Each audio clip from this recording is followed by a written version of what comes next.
These people thought that's where they were. They thought they were never going to be discovered. They thought the United States as we know it was over. There was one-party rule from now on. No one was ever held to account.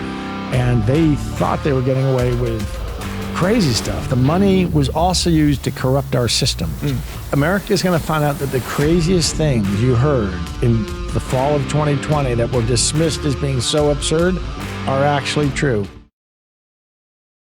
Welcome to today's interview here on Brighteon.com. I am joined by just an extraordinary man, Patrick Byrne, the founder of Overstock.com and also was named Entrepreneur of the Year and is the author of a book called Danger Close and is here to talk about an extraordinary array of subjects. So welcome, Patrick. Thank you, Mike. It's an honor to be here at Brighteon. Great business. Well, thank you, sir. It's an honor to have you here. And I interviewed you years ago at an event. Reawaken America tour. That's right. We met. And since then, we haven't been able to have an interview. So I'm really glad you're here. I'm here anytime for you. I love Brighteon. Brighteon people, I remember in the Reawaken America tour learning how a lot of people were shut out from the mass media, found homes and a voice through Brighteon. So you really did God's work here. Wow. Well, thank you. Now, wow, you...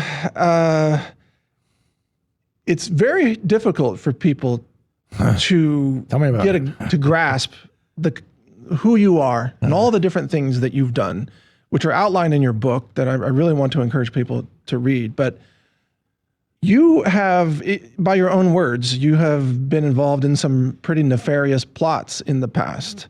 I'm a villain. I'm one of the villains. Make no mistake. Well, I wouldn't say that in the present tense, but you've been involved in some fascinating things, and I'd like to go through a few of those here. And I have so many questions for you. Fire one ready. You set up Hillary Clinton for a $18 million bribe. That's correct. Successfully. Correct. January 16th, 2016. In a hotel, 8th floor, I believe. Tell us about that, how you got pulled into that situation. Well, this is where we should really start. That the coup, what we were living through America is a coup, a soft coup against the United States.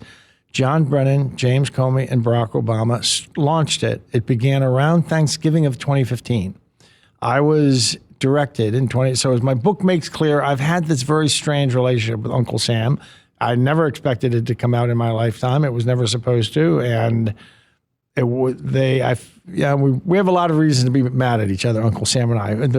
I know they're angry at me that I've come out, but they put me in a ridiculous position. I was involved in a bunch of crazy stuff, which turned out to be this coup that everyone's living through.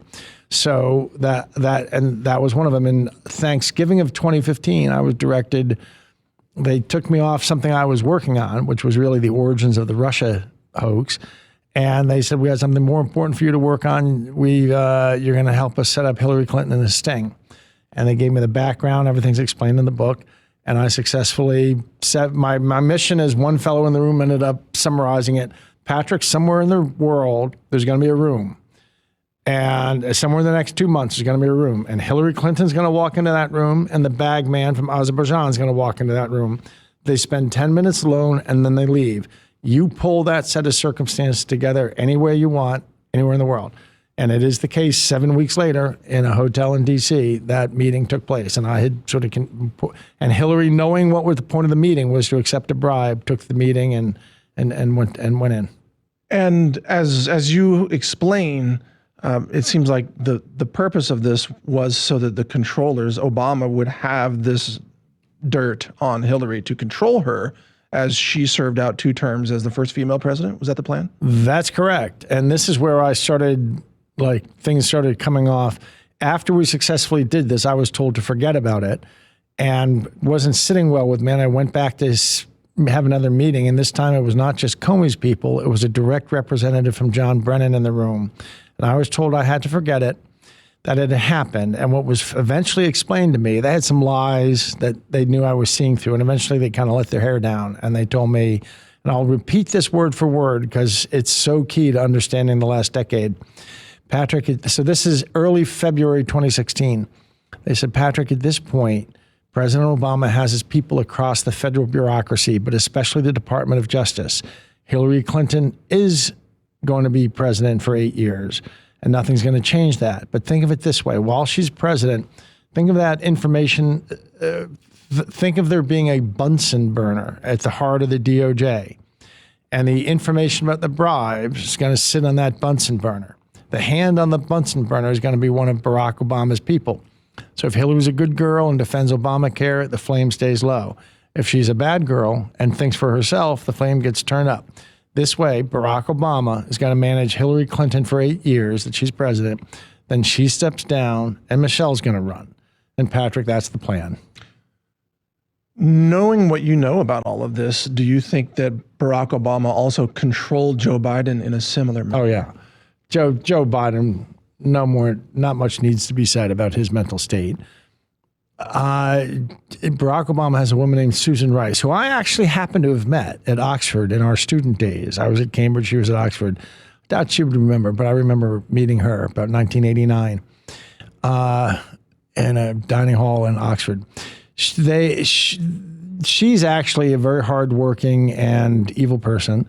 I understand Barack Obama himself is rather not so evil and not so hardworking, but he's used by people who do.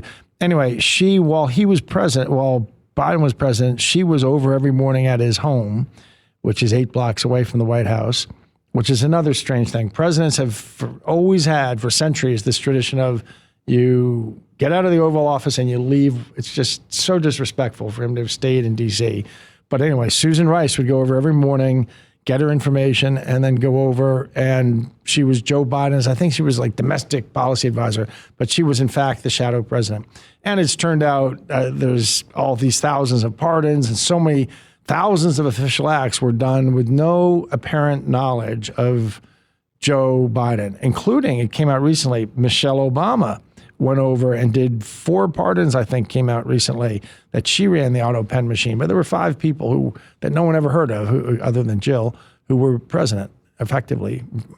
Do you think that some of the subjects of those pardons were purchasing their pardons? Yeah, I think everything's for sale with these Dems. I think they're corrupt beyond, I think they thought they were never going to be found out. And, someone described the work of intelligence to me once as 2 demons in the dark making a deal. Imagine if you got 2 demons and they're meeting in the dark, so no one's ever going to know the kind of deal they make, the kinds of evil 2 demons would get up to. That's intelligence. Well, these people thought that's where they were. They thought they were never going to be discovered. They thought the United States as we know it was over. There was one-party rule from now on. No one was ever held to account. And they thought they were getting away with crazy stuff. Thousands and thousands of pardons signed by AutoPen. If the president never formed an intention in his mind for someone to have a pardon, then I don't see how we can respect those pardons. Well, and they had perfected the money laundering machine through government grants, through USAID, as well as even EPA, right? So billions of dollars in grant money would go to these so-called environmental groups that launder it right back into the campaign coffers of Democrats. Yep. It was actually a perfect con. And not just, it's bad enough if that's all the money was used for, but the money was also used to corrupt our systems. I'll give you an example, 2 examples. One, there's an NGO called SEPS. It's in Alexandria, Virginia, an NGO that's been staffed by George Soros and funded by the USAID, which we now know is a front for what? The agency. The USAID, that's what Doge and Elon Musk work has shown, that it's the USAID is just a front for the agency. And they funded and staffed this Virginia-based NGO with the mission of spreading Smartmatic Venezuelan election technology across the world. They moved it, spent $5.9 million from July of 2009. Obama had just come in. So Brennan and Obama spent $5.9 billion getting 26 nations to implement this election equipment that really is from Venezuela. They're all been indicted. They've now been indicted, And you probably don't want me mentioning these names on the air. I don't want to keep you in trouble, get you in any trouble with anybody. But just no, you can mention them. But wasn't Dominion already sold to a different company? Dominion has announced that they've been sold. No one knows any of the terms or whether the deal actually went through or they just announced it. It's just kind of a puff of smoke. We disappeared. It's a big. They're trying to escape. Everyone's getting indicted and going to prison, and they know it. We've made clear. There's so many people have turned. So many people have flipped. Anyone in those organizations who have not yet flipped, you really are the weak link. Believe me, people have flipped. They're spilling. All of them should be calling their local U.S. attorney right now and spilling their guts. Because anyone who hasn't done it yet, you're really the chump. Yeah. So they were corrupting the world with our money. It wasn't just Democrats pocketing it. It was Democrats using it to then fund other political campaigns and them using it. And I shouldn't say Democrats. It's deep state and Republicans are in on it, using it to corrupt our systems and to corrupt the world. So all this technology got spread around the world. And it's from Estonia to Ghana to Philippines. And we paid for it. And it's also the CIA and they could use it to manipulate elections. And we've also studied it. Since this happened, every single one of these countries had a hard left lurch that no one had expected. It's because all their elections are being rigged. And in fact, I don't want to get ahead of the game. You go ahead. Well, I was going to ask you about the reality of the Venezuela situation then, because we know it's not about drug boats. Yeah. Right. Everything... America is going to find out that the craziest things you heard in the fall of 2020 that were dismissed as being so absurd are actually true. And I'll give you the quick, I think in 45 seconds, I'll try to give the synopsis. Venezuela was taken over 25 years ago by a mafia. Venezuela is where mafia turns into nation state. And the mafia is really the granddaddy mafia. The Mexican mafias and other Latin American mafias report to it. They took over a country that had the world's largest oil reserves, and they had to steal two things. They stole the national oil company so they could line their own pocket. And if you're sitting on the world's biggest oil reserves, and they've now stolen, we think, between $2 and $4 trillion, they've pumped and lined their own pockets. You also have to steal the election system. So you can never be dislodged, So they developed a computerized election system that's won them the 2004 referendum. The Hugo Chavez loved it, saw the power, and they commercialized it. And they commercialized it as a company called Smartmatic. That's the commercial front of the Venezuelan mafia. That's why it's now under indictment and money laundering and stuff, but a lot more to come.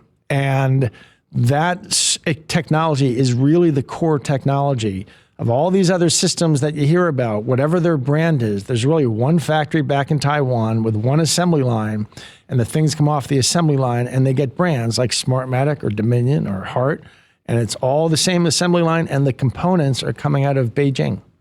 No kidding. That's what we spent the last. So you're voting, when you vote on this junk technology, the motherboards come out of Beijing, and the software really goes if you pierce through all the licenses and mergers and acquisitions and investments and blah, blah, blah. This software is technically all the way back, it's owned by the Venezuelan mafia. So, wow. and just the risk. I mean, we saw previously, for example, PC motherboards that were shipped to the United States out of China had secret components on them that could compromise or spy on the memory. Yeah, once data through the memory. They can burn things down. I had somebody once tell me 15 years ago that in DC that if they can burn things right down into the physical components in a way it's not on there's code that's not even on the hard drive anymore. The bugs and the security things, you can't even find it no matter how closely you look on the hard drive. It's burned into the atoms of other components. And there's now cellular modems that are the size of the white in my fingernail here. So we were told these things didn't have modems. Turns out once we got a hold of them and looked, we discovered all these tiny modems. They said, they have modems, but it's not to connect to the internet. It's just to talk to each other. They kept changing their stories. But yeah, that's complete. If your supply chain goes back to Beijing and the software comes to the Venezuelan mafia, our elections are completely unsecure. Well, this is incredibly worrisome because we're only 1 year away from midterm elections here in the U.S. And we have not seen the mass arrests that many Trump supporters had hoped for. You've mentioned some arrests, some indictments, but this is my opinion. I feel like Pam Bondi is slow walking a lot of things like Jeff Sessions did in Trump's first term. Are we actually going to, because if these machines remain in play in the upcoming election, how, based on what you've just said, how can we trust it's going to be honest? We can't. No way. If these machines remain in play, we cannot trust any result. In our country or 71 other countries, they have used this. We have the people, we have the defectors, have defected from Venezuela and given this all. 72 nations. In fact, the most dramatic moment for me in the last 5 years was, can I give you one moment of high drama involving Mike Flynn? He came over. We had 29 people from different countries, but who were involved in this mafia worldwide, but including a bunch of the technologists from Venezuela, stashed away in a safe house in Switzerland. And summer, a year and a half ago, he came over and met with them and checked them out for 2 hours and listened to their stories. And he demonstrated, they have government IDs. They demonstrate from Venezuela. They demonstrate their software. They can make these machines stand up and whistle Dixie. They can make them spit out any results they want, and there's no record. It's all been contrived that way. And as we were about to leave, and General Flynn, who's got 2 master's degrees in telecom and is quite technical, besides being a famous, sort of the Steve Jobs of his generation of intelligence officers, we're about to leave. I said to the lead Venezuelan, tell the general how much this has been going on. The guy kind of gulped. And he looked at General Flynn and he said, sir, we have been manipulating elections in 72 nations for 20 years.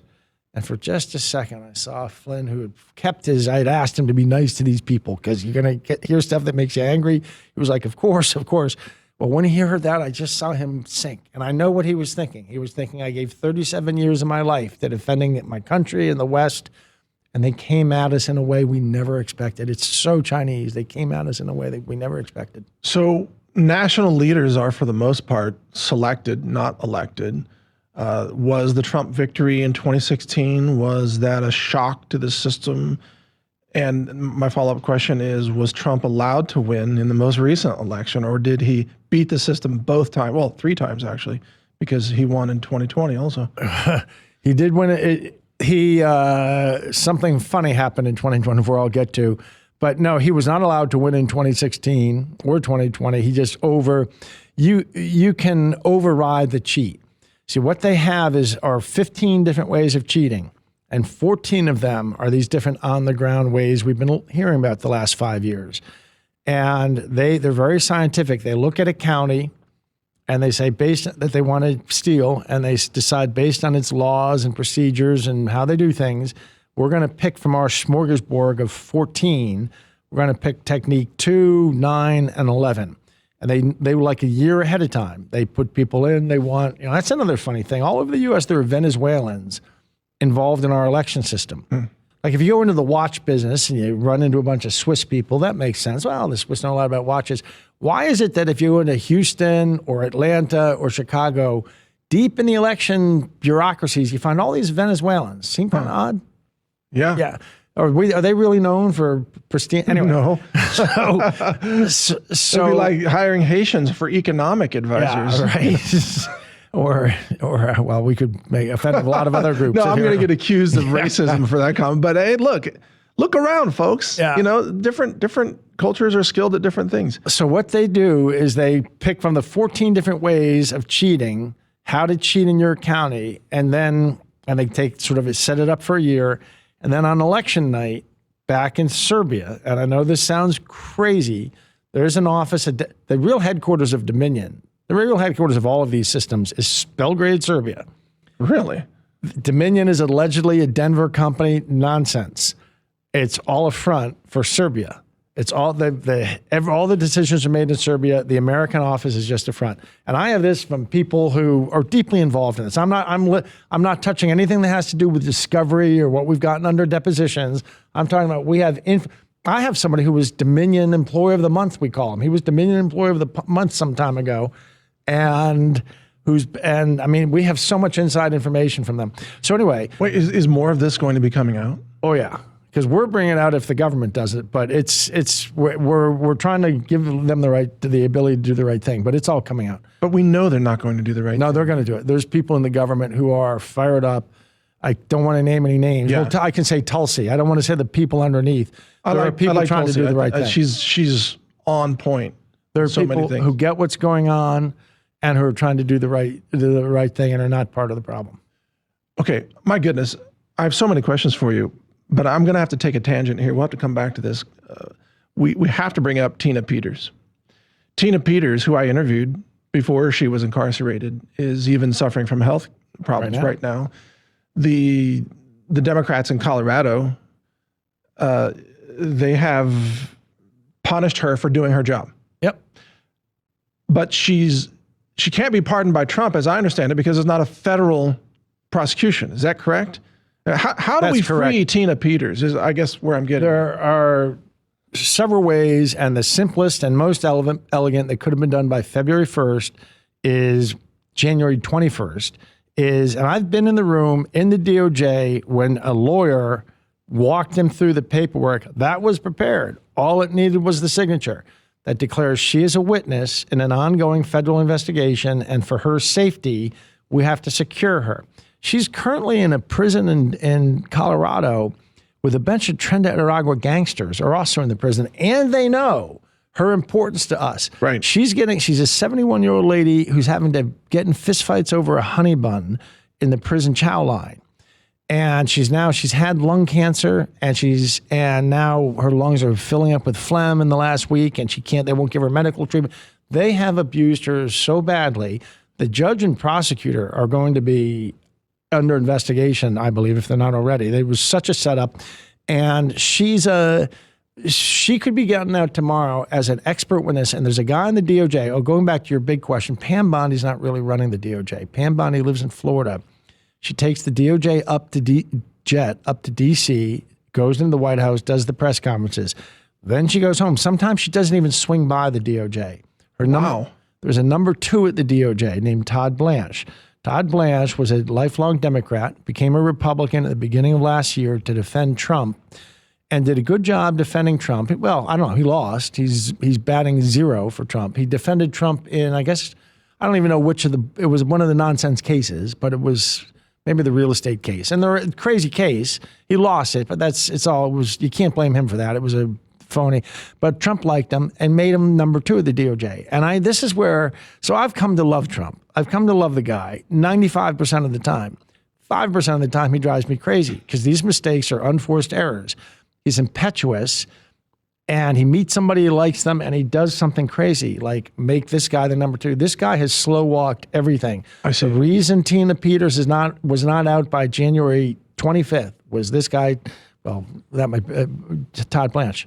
Well, that needs to be corrected immediately. Well, he's now got a lot of people who have informing the U.S. or informing Trump directly. A lot of people who Trump knows and trusts are now telling Trump, no, this is all true. This guy's he slow walks everything. And he finally got harangued after so much public haranguing. He finally last week did something. And what he did was, instead of what he should do is send out 1 U.S. Marshal with the paperwork and 2,000 Marines. That's and right. If that warden doesn't surrender, Tina, he's committing a felony.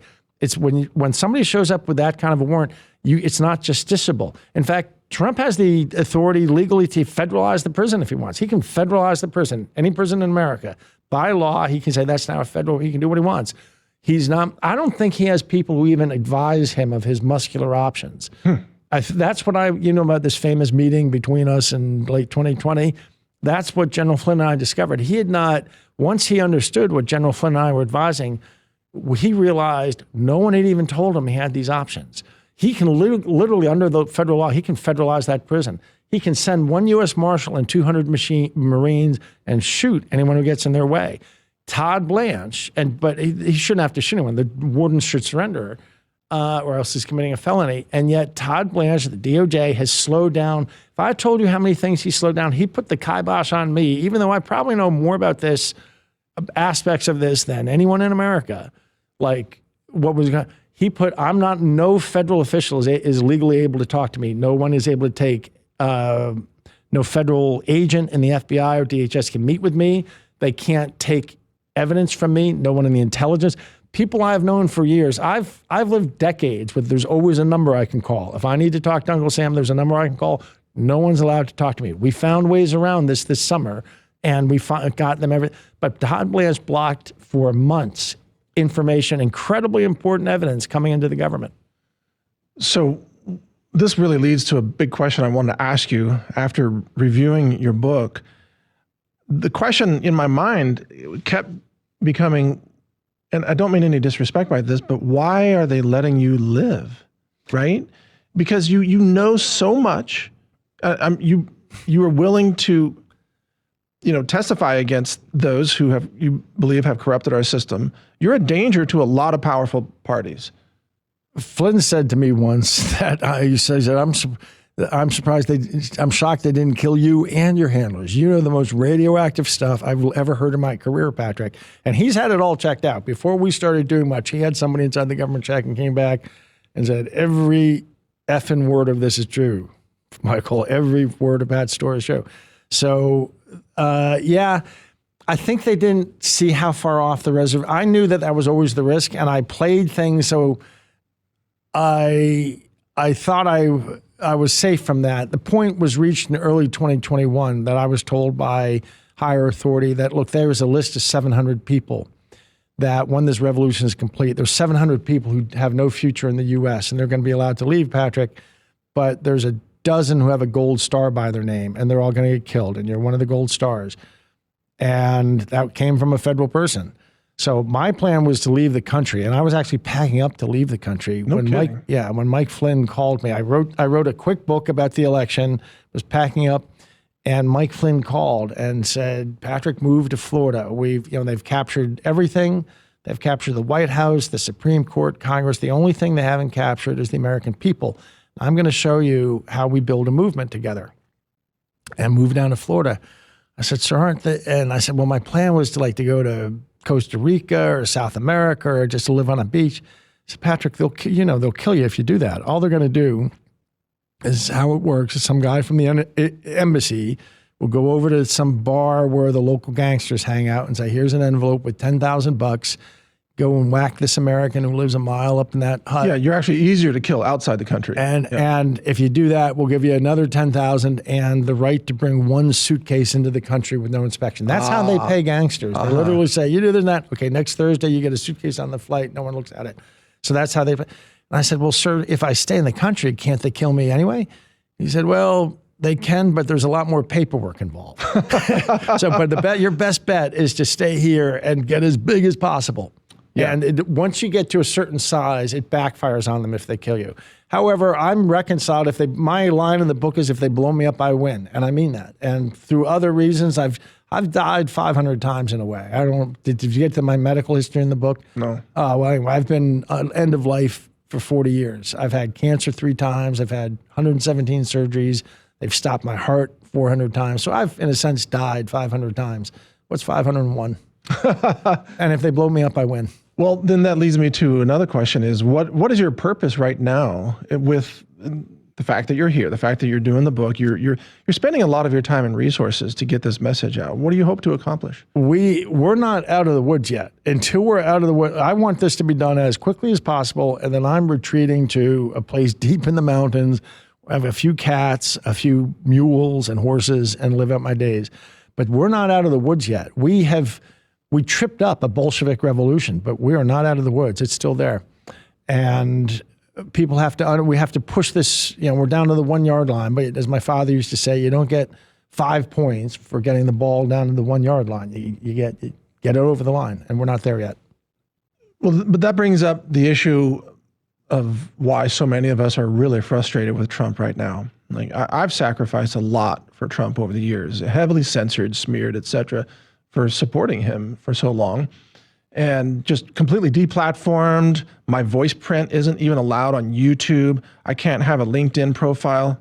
No, I am voice printed on YouTube. My voice is banned. People get strikes for interviewing me. Wow. On YouTube, yeah. I was just completely blacklisted, and that remains the case despite our lawsuit that continues to this day. Even X bans links to Brighteon to this day because of Jack Dorsey, and Elon hasn't reversed it because I think that X has been told by the intelligence community to not let my platform. They have more of a. I think that Elon has not fully grokked how deep the control is, even in his own companies. True. Yeah, I agree, but I'm frustrated with many of the things that Trump is doing, but mostly because I don't perceive that he's moving quickly enough to what you're talking about. We have to stop this Bolshevik revolution. You know, Obama's got plots to come back. Mm-hmm. Hillary's still out there waiting in the wings. Michelle could be ready. And you got Newsom in California ready for the White House. And he has big hair. He's got Democrat hair that makes you look good on TV. You know, so the big hair guy usually wins in the elections because the electorate votes for Bill Clinton or they look good. Coiffed. Yeah, right. So who do we have that's going to run, that's going to beat Newsom? Well, we have, these are a lot of questions. First, yes, I do think the president is moving too slow, but you know that I'm also aware of these internal obstacles, and yet in some sense it's unforced errors. When you put people in charge of things who are TV, he likes celebrities and he likes people with a lot of money. I think he ought to look for people more. He needs a few people at the top who have managed large enterprises successfully. Say, for example, General Flynn. And so he gives, even look at the orders he gives about Tina Peters. An order that he could give is, Pam, I want to see you and Tina Peters in my office Monday morning together, or you're fired. That's an order. Going on Truth Social and announcing an aspiration, I wish someone would let Tina Peters out, isn't what a president has to do. A president has to say, Pam Bondi, or, you know, or there's all kind. He needs, he does things, he lets people resist him. At least it's different this time. The first administration, people were like, there were a lot of outright Bolsheviks who were just trying to, now there's people even who go along with them. I think that Todd Blanche probably to some extent actually would go along with them. They're all getting threatened. The word is out in D.C. that anyone who helps Trump is going to be tried for treason and hung. That's probably true. Oh, I know. If the Democrats come back into power. The law firms, remember he cut off some law firms from D.C.? That's what they're doing. They're spending their time writing up We have people on the inside. I can't tell you where, but we have people on the inside. We know just the names of about a dozen people deeply involved in it. And that's all been, but that's their plan. So there are a lot of people who might say they're with us, Mike, but when push comes to shove, they're looking at what's going on, they're reading the tea leaves and who's going to win in 2028, and they're just slow walking because that's what the establishment is telling them to do. And any weakness on Trump's part only further motivates those people to slow walk everything.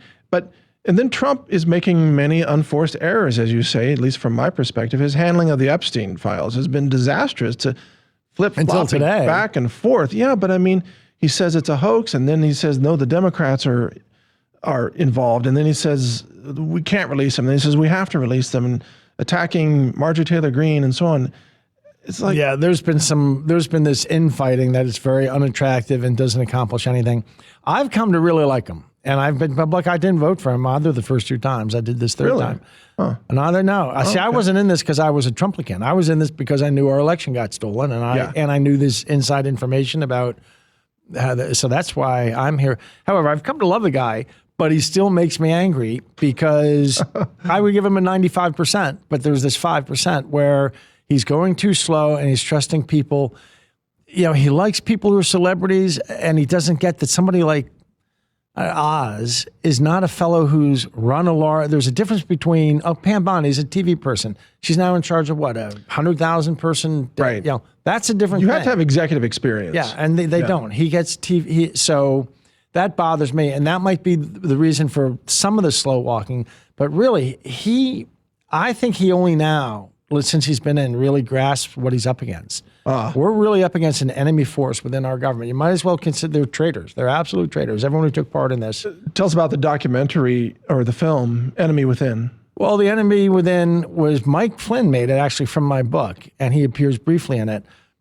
I didn't want to reveal anything more that was in my book. So I told the story. It's a short book, 180 pages.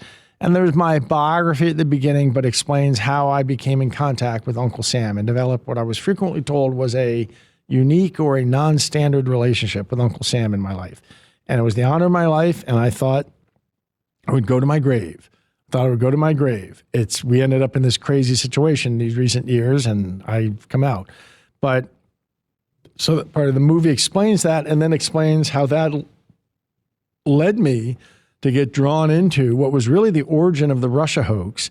And then this thing where I set up Hillary Clinton for a bribe, that whole story gets told within the movie, and it's all true. And a lot of other things that come out, also the rape and murder. Did you read to the rape and murder part? You got to get to the rape and murder. Which rape and murder? There's in the book, there's a story of bribery, and there's also ones coming about rape and murder. I don't want to give anything away, but it's a good story. Where can people find the movie and the book, Danger Close?